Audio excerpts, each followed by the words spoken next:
Hello everybody, this is Gregory with 5-Minute Catholic Apologetics, where 5 minutes of your time may get you to the divine. Today I'm just going to vent and talk about my frustration and how we're making holy days of obligation no longer holy days of obligation. Now before we begin, let's say a prayer. Let's pray for patience for me here. In nomine Patris et Filii et Spiritui Sancti. Amen. Gloria Patri Filii et Spiritui Sancto, secutor in principio et nunc et semper et saecula saeculorum. Amen. The genesis of this episode has to do with Ascension Thursday. But wait, we don't have Ascension Thursday anymore. Now it's Ascension Sunday. And my frustration on why do we feel the need, and when I mean we, it's the hierarchy in our church. There's an episode coming up, I think, next week where I talk about the number one group in which I'm the most frustrated, and it's, spoiler alert, it's our Catholic clergy, a Catholic hierarchy. But why do we feel the need to get rid of all of our holy days of obligation? Why do we feel the need to do that? So Ascension Thursday has historically always been on Ascension Thursday, 40 days after Easter, not 43. Either way. So if you go back, let's go back in history. So Pope Urban VIII was the one in 1642 who originally lowered the amount of holy days to 36. And it was held at 36. And imagine, remember, every Sunday is a holy day of obligation. So if you think of there's 52 plus 36. I mean, we're looking at a good, 90 days out of 365. And then Pope Pius X in 1910 lowered it to 8. And then the canon of 1917, which came out right after he died under Benedict XV, raised it to 10. And I understand why on one level we couldn't do 36. So you could do 36 in the 17th century because in Catholic countries we were not yet in the Industrial Revolution, so people could get off and go to church.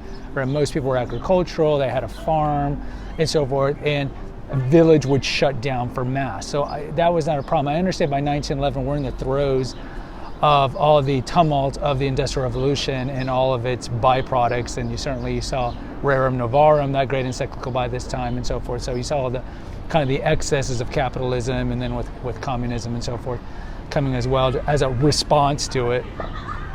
I totally understand that. So by the canon law of 1917, and I think it's canon article 1246, we have 10 holy days of obligation. So it's Christmas, which is always a holy day of obligation still. Epiphany, Ascension, Corpus Christi, Mary, Mother of God, which is January 1st, Immaculate Conception, Assumption, Saint Joseph, Saint Peter and Paul, and All Saints' Day.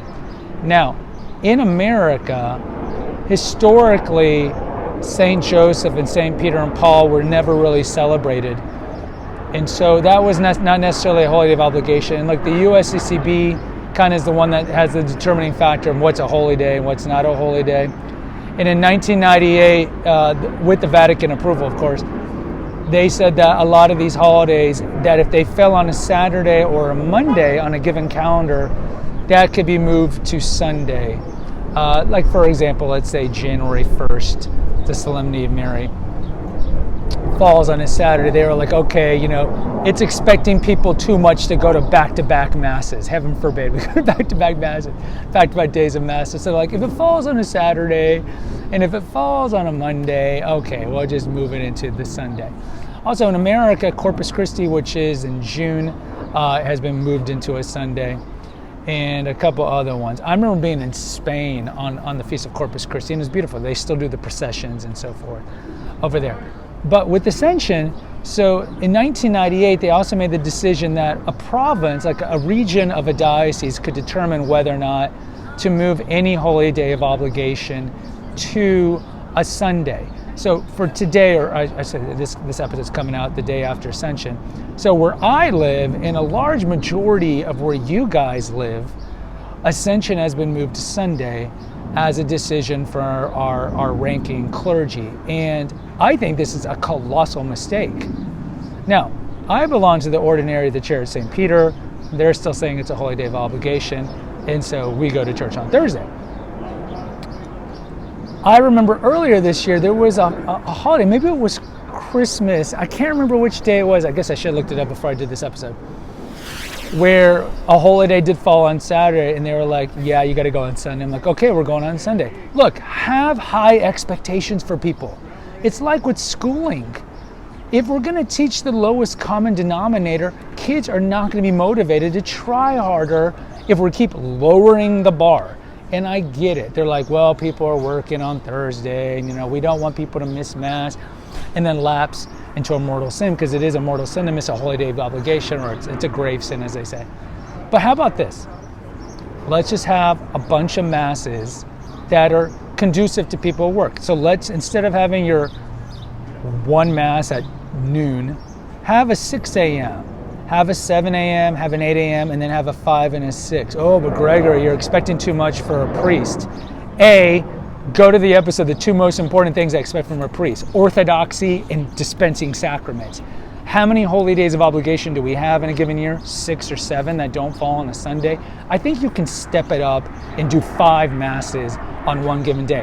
Not to mention, a lot of places do have, sorry about all the planes, do have many pastors. They have a parochial, they have an associate vicar and so forth. So you can make it work. There's a church near where I live that's not ordinary at Chair St. Peter. They have 3 priests on, in the rectory, and they have one daily mass. And do they put it at 8 a.m., 7 a.m., or 6 p.m. so people will go to? No, they put it at noon. I get it. Some people can go there during lunch. No, if you have priests, and look, to its credit, I remember going to a parish in the town I used to live to. They'd have 4 daily masses. Kudos to that parish, 4 daily masses. But it drives me crazy. You can make accommodations. And the church, God bless the church, whatever you bound is bound. I get it. USCCB, you have the jurisdiction to do this. But no, I think this is a colossal mistake. We should not be taking away holy days of obligation. We should be increasing, or at least maintaining, the ones that we've had since 1917, when the Code of Canon Law came out. We should maintain that. And so if Immaculate Conception falls during the week, we all go during the week.